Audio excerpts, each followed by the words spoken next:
మొత్తం కలెక్షన్ 26,100. ఆ 601 పక్కన పెట్టేస్తే రౌండ్ ఫిగర్ గా 20,000. అదేంటది?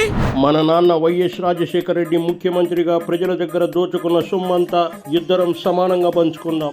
మా అన్నయ్య బంగారం. నాన్న జనం దగ్గర దోచుకున్న సొమ్మంతా బ్లాక్ మనీగా ఉంది కాబట్టి ఆ బ్లాక్ మనీ నువ్వు హ్యాండిల్ చేయలేవు. కాబట్టి ఆ బ్లాక్ మనీ మొత్తం నాకే. ఇది అన్యాయం అన్నయ్య. నేను ప్రజలలో పాదయాత్ర చేశాను కాబట్టి బెంగళూరు ప్యాలెస్ కూడా నాదే. ఇది మరీ అన్యాయం. నాన్న అక్రమంగా దోచుకున్న ప్రజల పొలాలన్నీ Saraswati power and private limited పేరుతో రాసిచ్చినాడు. అన్ని ఎకరాల భూమిని నువ్వేమి చేసుకుంటావే?